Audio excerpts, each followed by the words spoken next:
2 weeks later, that silence exposed everything. The other man, the motel, and the plan she and her brother had to take my auto shop right out from under me. The phone rang at 11:30 p.m., slicing through the silence of my auto shop like a blade. I was elbow deep in a '98 Camaro engine, trying to keep the old thing alive, when my mother's voice crackled through the line. She had cancer, stage 3, but her attitude remained carved from steel. "Danny, your wife is at Murphy's Diner with some slick-haired fool in a silver BMW? She fed him pie with her own fork?" "Real estate agents don't feed their clients dessert, son." I leaned against the workbench, staring at the concrete floor my father once paced while teaching me everything I knew about engines and life. "Mom, you should be sleeping." Her voice was sharp. "Cancer, Daniel, not cataracts."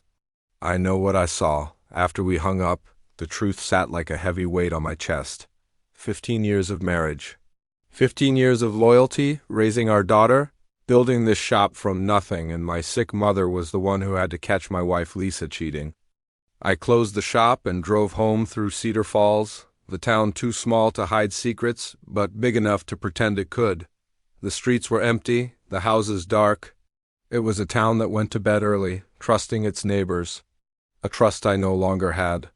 When I walked into our kitchen, she was sitting there in silk pajamas, her hair perfect, her makeup fresh as if she'd touched it up for someone who wasn't her husband. The scent of her expensive perfume, the one she usually saved for special occasions, hung in the air. "Working late?" I asked, keeping my voice even. She glanced up from her laptop, a flicker of something in her eyes. "Morrison property? Nightmare clients?" She didn't meet my gaze. Funny, I knew for a fact the Morrison place had sold last week. I'd seen the sign come down myself.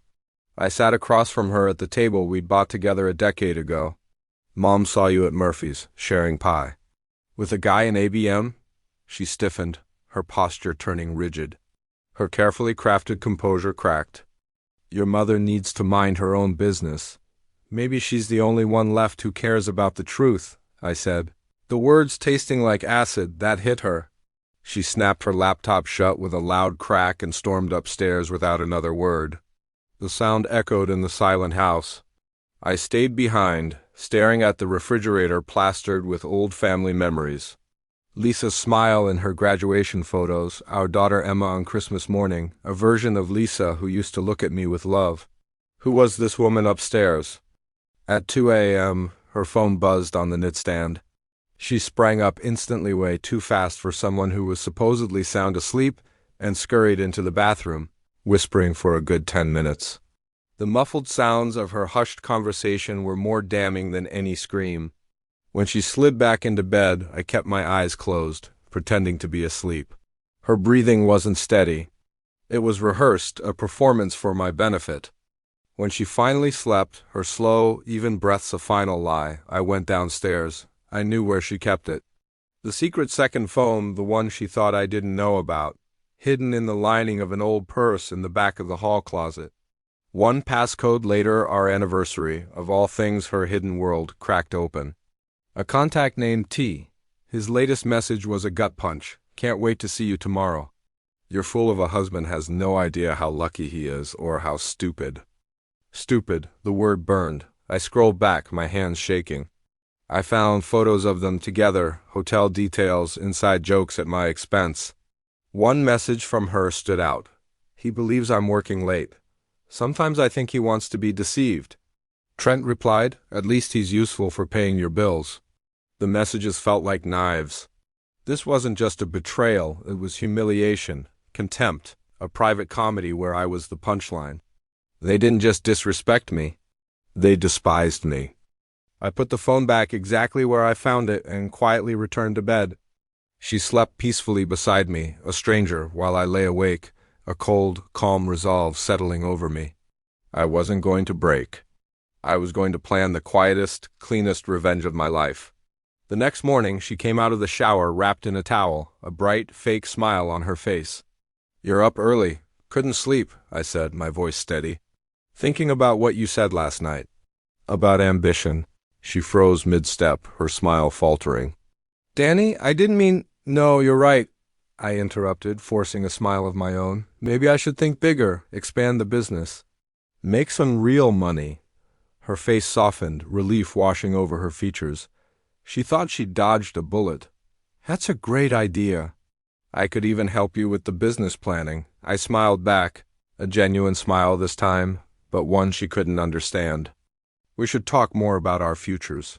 She had no idea she'd just handed me the rope she would eventually hang herself with. After she left for her work, I drove straight to Rodriguez Boxing Academy. The place smelled of sweat, leather, and years of hard work. Benny, my old coach, a man whose face was a roadmap of tough fights, poured me a cup of coffee that could strip paint. I told him everything. He didn't gasp or offer pity. He just listened, his expression unreadable. When I finished, he asked the only question that mattered. What kind of man do you want to be when this is over? The one who doesn't get played again, I said, my voice raw. Then be smart, he said, tapping his temple. Don't hit back impulsively. Hit back perfectly. So I started my project. I became a detective in my own life. I began gathering evidence, printing text messages, pulling credit card statements she thought I never checked. I found charges for expensive dinners, flowers, and hotel stays she disguised as real estate conferences. I dug deeper into her work computer, and there it was. Emails between her and her brother, Marcus, plotting to push me out of my auto shop by tripling the rent on the building my business was in, a building his company owned, and then the final, crushing blow. A contract buried in a hidden folder on her laptop. A purchase agreement. Lisa and Trent were planning to buy the building that housed my shop. My father's shop? They weren't just cheating on me. They were planning to take my livelihood, my entire legacy. Later that afternoon, filled with a cold fury, I drove to the Riverside Commons apartments. The leasing agent, a young woman with a bright smile and a trusting nature, told me exactly what I needed to know. Trent? Oh yes, Unit 4B, such a charming man. Charming, right? At 5:15, his silver BMW with the vanity plate Success 1 pulled into a reserved spot. The man who got out was exactly as I'd pictured him. Hair gelled to perfection, expensive suit, a smug look on his face. He was a man built entirely out of cologne and gym mirrors. I followed him up to the 4th floor, waited a minute, then knocked on his door. When he opened it, I gave him my most professional smile. Building maintenance. We got a call about a possible leak from the unit above you. He looked me up and down, unimpressed. I haven't noticed anything. They're not always obvious, I said, stepping past him into his apartment. I walked through his place, pretending to check the plumbing under sinks and behind the toilet. But really, I was taking a mental inventory, noting the layout, the valuables, the weak points. His arrogance was suffocating. He had a framed photo on his nightstand. It was of him and Lisa smiling on a beach somewhere. This wasn't just about an affair anymore. This was war, and I was going to finish it.